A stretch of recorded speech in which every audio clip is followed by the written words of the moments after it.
Hola, buenos días. Estamos aquí en el Insight con el maestro Don Ordaz Vázquez, psicólogo clínico psicoanalista. Bueno, hoy quiero hablar de la diferencia que confundimos a veces por exceso de información, narcisismo y histrionismo. Son dos tipos de personalidad. Eso no quiere decir que tengamos un trastorno. Porque creo que la personalidad es un patrón de pensamientos, percepción, reacción y que se relaciona por un tiempo ya definido, o sea, por un largo tiempo. Ese tipo de reacciones o conductas se vuelven repetitivas y nos forjan ese tipo de situación de personalidad. Entonces, bueno, teniendo un poquito claro que nuestra personalidad está permeada o está señalada de cómo reaccionamos y cómo percibimos las situaciones, estímulos, respuestas, bueno, pues vamos a entrar a esta parte del narcisismo y el histrionismo.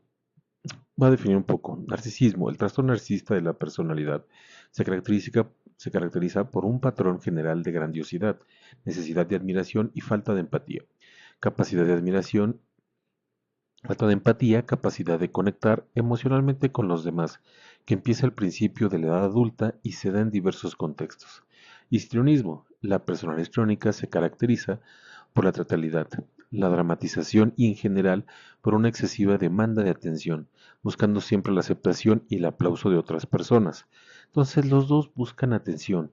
¿Cómo lo obtienen? Ahí hay una gran diferencia, porque si vamos un poco a la sintomatología, el narcisista es un grandioso, con un sentido de autoimportancia, exige la admiración excesiva, es pretencioso, es explotador, carece de empatía, eso es muy importante, que no puede relacionar esta empatía, hay mucha egolatría de su parte, frecuentemente envidia a los demás o cree que los demás le envidian, comportamientos o actitudes arrogantes.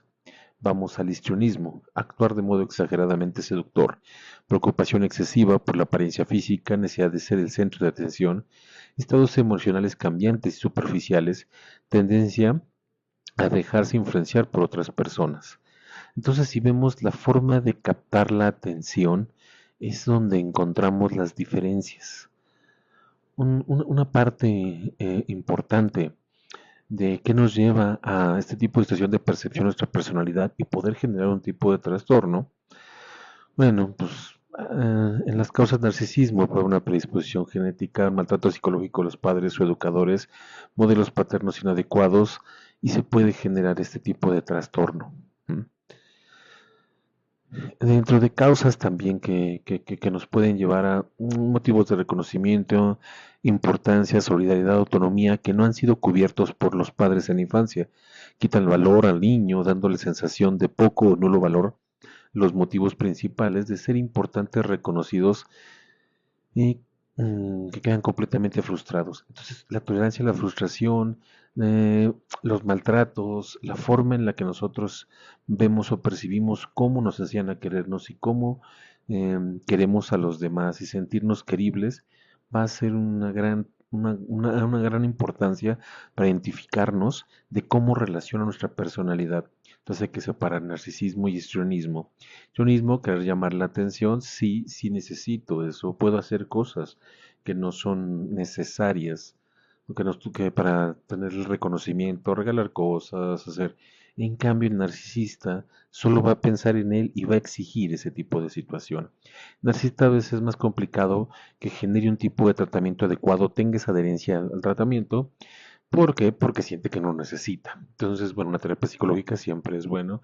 Un tratamiento, por ejemplo, para el histrionismo, pues bueno, entender, hablar, reafirmar autoestima, autoconcepto. Todo esto lo podemos manejar en terapia y definirlo mejor. Espero hayan quedado bien definidas un poco las diferencias para no ir confundiendo. Iremos haciendo más videos. Que tengan buena tarde. Saludos.